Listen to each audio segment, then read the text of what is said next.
This is called the Better Together Empowerment Series and the Living Powerfully Experience. This is about getting better, getting healthier, getting happier, getting wealthier, and getting wiser. I'm really excited about the intentionality around each individual taking control of their own life and living to, as I say, to thy own self be true. I'm here to do what? Transform. I'm here to get what? Better. We're getting better. Guaranteed to work if we do what? Work. Pause is a spiritual discipline that's really important. In biblical texts, in the Psalms, God said, be still. Be still and know thyself. Be still. Pausing is different from stopping. Pausing is about intentional listening to your spirit, listening to your soul. Because sometimes when we're still, we got 50 different things going through our minds, and we're still not listening to our souls. So really wrapping our minds around what it means to just pause for a moment throughout the day. So we're gonna just take a pause.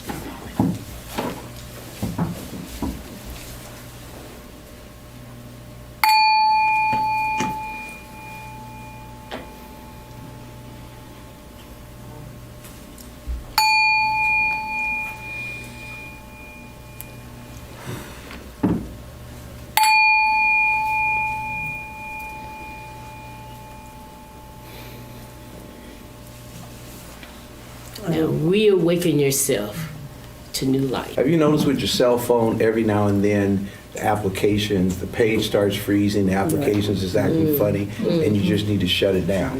I took my phone into AT&T. They said, how can you shut your phone off? I said, I haven't shut it off in months. They said, he said, first of all, he said, you got too many open files. We should close these files out. That's good. Yes. And he said that at least once a day, shut your phone off. And it'll reboot. And then things will work fine. Most of us are familiar with motivational speakers, going to the large hotel ballroom gatherings, having a speaker on the stage that gets us emotionally excited. And from that emotional excitement, there are some things that energy can cause to change of behavior or thinking. So motivation has been a really important force in many of our lives, but we're now talking about the next level. So motivation means that you are getting emotionally stirred up and excited and activated. Transformation is about caterpillar to butterfly. A new creature has been born with new DNA, new ways of thinking, moving, showing up, different body even. So that's what this series is really preparing us for and getting us familiar with, is transformation. And that's my lane, and that's why healing is another part if you're talking about transformational work as well. Transformation is the process of work that you commit yourself to that makes the difference. You can be motivated to go to the gym, but if you don't get you a good workout that's consistent with your desired outcomes, and give yourself over to consistently sustaining that regimen. Buddha says, your God is whatever is your ultimate concern. This, we no longer slide to the edge of our beds and have prayer at night or in the morning. The last thing we do and the first thing we do, even for God's people, is we grab this cell phone, and then it preoccupies us. When we talk about positive intelligence and we talk about this concept of the power of the pause, you can take a pause at any point in time throughout your day. And it's important to start with those pauses, to start with the breaks. You don't have to have the beautiful sound bath, right? You decide, right? In this moment, I'm going to start my day. It hurts when I go to the gym. No gain without that. You know, but that's what I have to do in order to move forward. So I have to be, when you talk about intentional, I have to be intentional, because I can be and I'm going to tell you, I'm a bucket of tears right now. I'm in that space, so I might let it flow, sister. We got you. Let it go if it comes. We got you, honey. If I'm going to be intentional, because I can be intentional about establishing relationships or doing things for you, but I can't do them for me. And that's where that's got to be my breakthrough. Yes. I got to figure out how to break through that. Because I had so much stuff moving on, it's becoming, now that I'm healing, it's like overwhelming. Like, I got so much stuff to do now because it was just piling up. But part of that process, I also know that I want to get better and I have these visions of what I want to do. It's very clear what I want to do. The question is, which pain is worth it? There can be the proactive pain that is the cost of enlarging, of bettering, advancing. Or there can be the default pain of not stepping up to something. So when you say it's particular work, it's particular for you, it's very different for you. Like I said, based on your experiences in life, we each have different saboteurs, different triggers, different things that's gonna hold us back. It come to me is that people don't like themselves because so think about the impact of that in a year or maybe less than a year. And matter of fact, I called a friend of mine on the East Coast today and asked her did I need to get a counselor for her. Just because she was doing all of these face things. Now it seems like it might be fun, but think about the impact that it's having to the mind. It's telling me that I don't like who I look like. So I'm making myself up to all of these imaginary things. You have to be honest about what your weaknesses are because the only thing you have to offer people is yourself. So you have to, the best way to protect what you mean to other people is to protect yourself for yourself. Transformation is a journey. Step one is seeing yourself, seeing how you might influence others, deciding that you're going to intercept those saboteurs, and then we got those limiting beliefs. We got things that go deeper. God is always in the present. And it's important for us to center on that reality because in centering in that reality, it brings us back to the essential truth that you have everything that you need in this moment to do what God created you to do in this moment. How do you feel about it? If you're feeling not so good about how you're responding to something, then we always need to step back and check ourselves. When we start with the saboteur assessment, it's not saying you got problems. It's not saying you're not healthy, you're not happy. It's saying I want to up level. I want to minimize those things that are not allowing me to be at my best, that are not allowing me to be my happiest, my healthiest, all those things, right? Decide what works for you. That ain't for you, cross it out. That ain't for you, just cross it out. And you have to listen to your soul because your soul is always talking, but a lot of times we're not paying attention. So as we are doing this work, the transformation will come if we listen. I kept thinking that controller was my number one, but it's not. It's kind of down there. Right. But it pops up more than,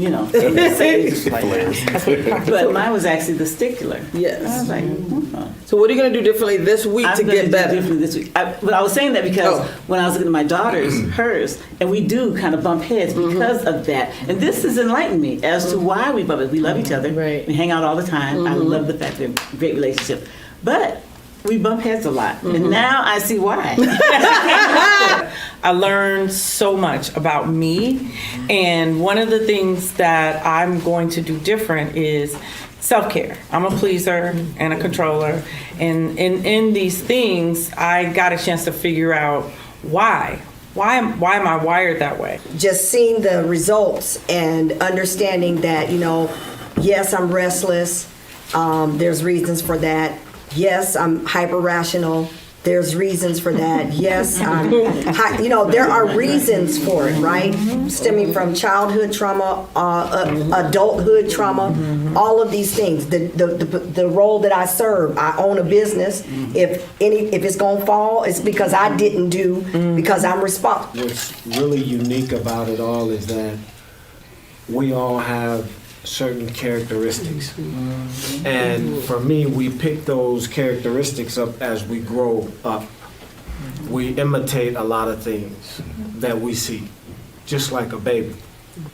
A baby only learns what a baby can sees or hears.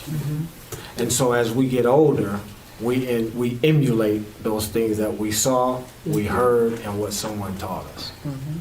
And that becomes our characteristics. I was incarcerated for 25 years. And with that being said, I was given a 40-year sentence. But I realized that transformation had to happen in order for me to see freedom again. And so I had to make a choice.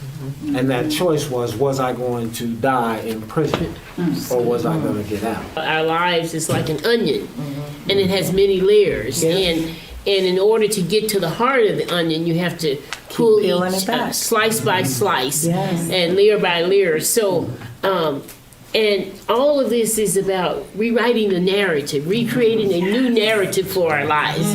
Everything will transform, right? Everything will transform, right? You get to create the life of your dreams. What are you gonna do the next time a meal comes up, the next sunrise that you get to walk? What are you gonna do the next time you get to choose? You're gonna choose yourself, yes? Yes. Yes? Yes. Yes? Yes. Thank you. That's it, y'all. See you next week. Thank you. Thank you so much. Thank you. Woo, y'all, we are live right here on Memorial Day. When I think about Memorial Day, I think about, what can we do to leave a legacy? This is the continuation, y'all. This is us continuing the dream. This is us manifesting our dream. One of the things that Dr. King did was he encouraged us and empowered us to continue to manifest the dream. And the importance of continuing the dream is about continuing to address issues of inequities and injustice that impact, the people. And particularly, African Americans, but all people were impacted by poverty, by homelessness, by housing, by voting rights, by health inequities. And so what we have to do as a community and as a people, continue to give voice to those issues. But we can't do that if we're not connected together. We are a communal people. If we think about the premise nationally that we're stopping our work to reflect on, it is what were people willing to give their lives for. And during this series, one of the things that I really carried forth into this week is what is the pain that we're choosing. That we would first transform ourselves, and in that transformation then transform our communities. Because as I change, those who interact with me have a choice to change with me or find their way. In hearing the voices to be heard is what really brings about healing. Is when we have the opportunity to share our voices about the things that's going on in our world and in our own personal lives. And when people's voices are heard, they're part of the story. And it's a powerful way of bringing healing to the community. So I love the work that you're going to continue to carry forward to a larger community. I think that's really powerful. Right. Here's what it looks like to transform. We can't keep it to yourself. You know what I'm saying? You can't empower people this much. Empowerment is like, it's out there in the universe, come one, come all. Yes? How do you feel about that? About creating this space where we are, every voice in here. Ultimately, your history is your legacy. And it is not, it's not something that,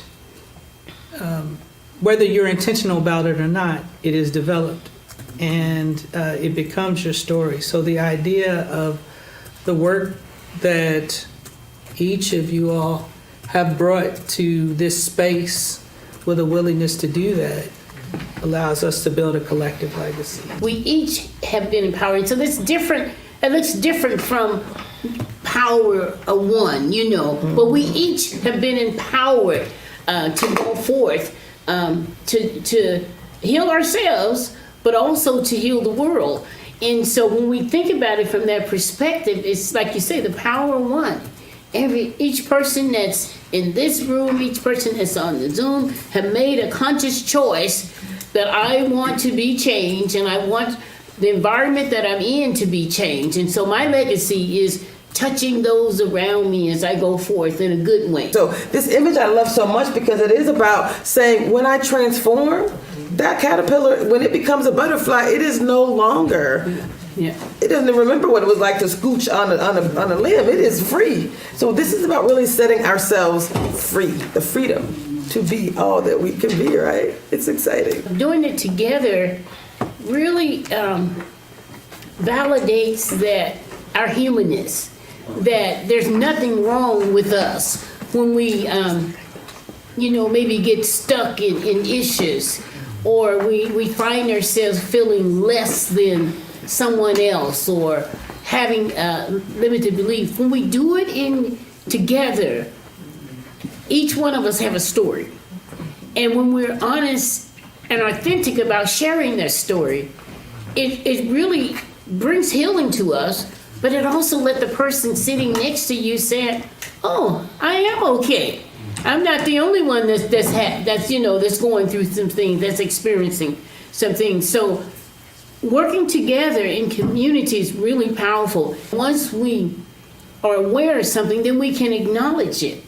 Once we acknowledge something, we take the power away from it. It no longer hoards power over us. So I think that the importance of just acknowledging, being aware, is really great first steps in helping us to get unstuck. And like I say, it's part of the journey. It's the journey of life. It's a part of that self-care and that self-awareness of who you are that you have to keep doing over and over again. Levels of awareness is the step before transformation. You're actually still a caterpillar. You just see that there's someplace I can go. You start to get into that next level of the chrysalis, right? But you ain't there yet, right? It's not until you start to do what we're going to do this week and really think about beliefs. That's where the transformation happens. So the beliefs that I have now is that can transformation happen? Yes, but it's also a choice. So I had to make that choice. Yep. Sometimes you're going to hurt people's feelings. Sometimes people are going to not want to associate with you. Sometimes people are going to curse you out because you're challenging a system that there should not be no resistance. It's just hear and obey and you do what I say. Yeah. But now the belief system allows me to be a free man's life. Sometimes we carry the thoughts that's inside of us on the outside, and so the power of just being changed is that you didn't have to say any words, but just your outer countenance exemplify the smile and your face, and that's the power of I know we're going to be talking about belief, but I think the power of transformation is what we carry into the world. If we're healed, we carry more healing into the world. And so that's powerful that we expand. I can look at everyone in this room. I cannot tell you what's going on inside of you. But that assessment really gives you an opportunity to look at yourself. And even if I knew something that was going on with you, and I told you, you wouldn't believe it. Then we start to, project it back on others. But the assessment really is an opportunity to intentionally see ourselves. What are we transforming? The innermost, most foundational seed thoughts or core programming that we are in this space calling beliefs. So we're going beyond the place that many other models stop. So what are you thinking? What are you thinking? What are you thinking? Reflect, reflect, reflect. Those are all questions at the thought level. But what gives rise to the thoughts that we're reflecting on? So that's where the real power for permanent change lives. Because you can change your thoughts, but the beliefs that gave rise to the thoughts are still firing and informing and, feeding the thoughts. And then you can backslide or regress. But when you've done the clean out and the changing of the inner forms, then you become a new creature. Once the caterpillar becomes transformed into a butterfly, it cannot go back to caterpillar. So that is the power of transformation. It creates new creatures, new beings, the new man, the new woman. We have weak muscles in going deep. So then when it comes time to do it, it's like trying to lift an 80-pound weight, but your muscles have only been built up to 5 pounds. Right. So you gotta work the muscle. And so going beyond thoughts to beliefs is like the 80-pound weight. And a lot of us have never lifted that and haven't prepared ourselves to lift that. But that's what needs lifting now. I was really excited about the scientific elements, right? The things that the neuroscience, because it's guaranteed to work, But I'm a believer too. And so I had to kind of combine those two things, which is why connecting with Reverend Dr. Linda Smith and connecting with my pastor on work that they've been doing anyway to help us get better. It's like, when you bring the scientific and the spiritual together, it's everything. You cover all the bases. You're guaranteed to work if you work it. And it's about ease and flow. So when you look at your beliefs, there is a process. There's a step-by-step process that we're going to talk about today. And we're going to ask you to work that muscle. I actually adopted this working in corporate America. And the belief is that 50% of what people say is true. And the way that this shows up is, the more a person talks, the more content, I believe, like some of that is probably true and some of it probably isn't, just because inherently we like to embellish the truth. We like to feel grand. We like to feel important. Let's talk about the risks. Let's talk about So I'm more reserved and more analytical. And it has actually worked for me because it has set me apart and put me in positions in corporate where part of my job was to work with people and the other half was to work with data.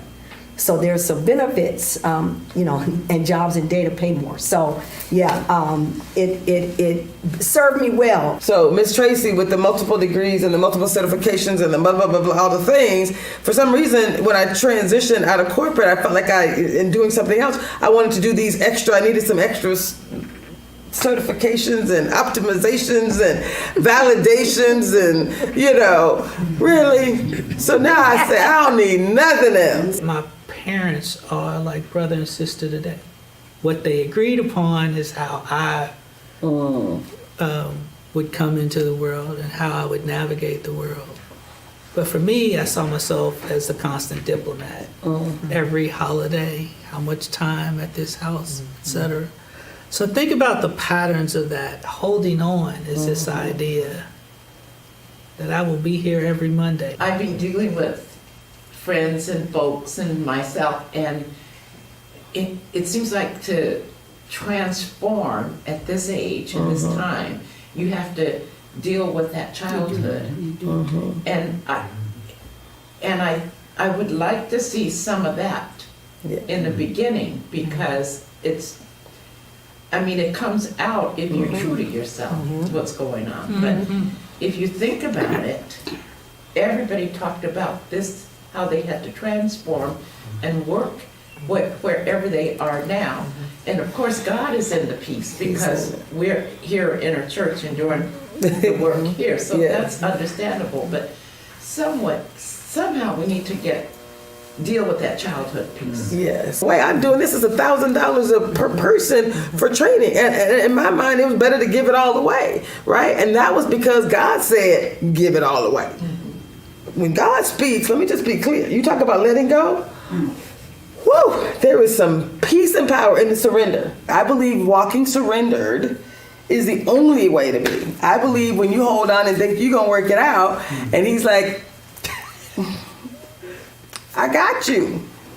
Go work it, Lord. And when I say there's miracle after miracle after miracle after miracle that has shown up in my life when I show up surrendered, it's also scientific that says if I believe that every situation can be turned into a gift and an opportunity, this is going to work out for my good. It's scientific. A way that you survive is that you cover up, the struggles, the pains, and the hurt that you have to go through.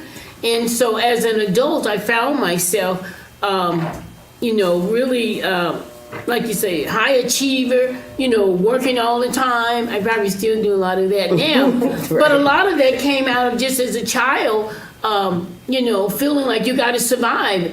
But I have to talk to the inner child in order for that inner child to be healed. Self-love is knowing who you are, living your life from within, And from within means in a way that you can shine and smile and love yourself to a point that you don't have to believe anything else except that you're here for a purpose, and that is a divine purpose. And you are divine. When we think we're human, sometimes that takes us down. But being divine within ourselves and knowing what love is me. Love is you. And we were born in love. And we were born as our creator. And we are the creator. So we have to see ourselves better than negativity, or I'm bad, or I did something wrong, or I feel guilty. All those things can be set aside, and we really, really know how to love. Just allow yourself. Just tell yourself in the mirror, I love you, and I love you for sure. Beliefs are critical, and many times we don't even know where we receive the beliefs that we have.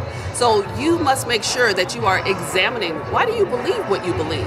And especially, why are you not believing the best and the positive? Why are you not making your mind think on those things that are good and pure and lovely and whole? So dig deep. We have to root these things out, people. And our mind, as we know, our mind takes us everywhere. So it's a matter of helping yourself understand what it is you're thinking, why it is you're thinking it, and you can always choose to think better. Each and every person in this room having a unique calling, a unique gift. And I think it's so important that we embrace that about ourselves, because when we come to that realization, we become very comfortable at just showing up in a room as who we are. Because we understand there's nobody else in the room that can do what I can do. And when we accept that reality about ourselves, it causes us to walk differently. It causes us to show up differently. And then when you recognize that it was the Creator Himself that gave me this unique gift, nobody can take that away. Living powerfully, if I could really explain that, is optimization and life growth. That means always meditating, always striving, and always optimizing one's health. It's a series of health missions that we constantly always strive for. So the journey's never complete. It's something that you're always striving for. And once we're always doing that, that's how I believe you live in power and you stay in power forever. Yeah, absolutely. When you talk about belief, you have to understand that if you say you believe something, you don't know it, right? You're guessing, you're hoping, you're wishing. But when you know it, you can start to really build a foundation that's true. You can't live on a belief, but you can live and thrive on a knowledge, right? We know certain things about us. We know that we're divine. We know that we're healthy. We know that we're home. And so we get there, right? If I believe it, I might not get there. I might not believe it tomorrow. You know what I'm saying? We know it every day. Knowledge is power. I've been suffering from PTSD literally for an extended period of time. I found myself driving sometimes, white knuckling it, and I'm pretty dark. So, if I got white knuckles, I'm holding the thing. I'm holding the steering wheel pretty tight. Tears rolling down my eyes. If it's dark and rainy, I was getting my hair done in Linwood about 6-7 months ago. And it was dark, it was raining, same kind of environment when I had this accident 2 years ago. And I found myself Lord, just get me home. I just want to make it home. I had some work, and I'm still doing some work, and I'm feeling 1,000 times better because I believe that God's got me. God got me there too. We have to reflect the brilliance of our past. And that's what honoring Black Wall Street is really all about, is reflecting the brilliance of our past. When we see all of these amazing vendors lining 23rd and Jackson, it's another reminder of the brilliance we come from. When you think about what it means to get better together, this is really what it looks like in practice. And honestly, a lot of our history through a lot of different Black Wall Streets all over the country really showcase to us what we can do when we do come together.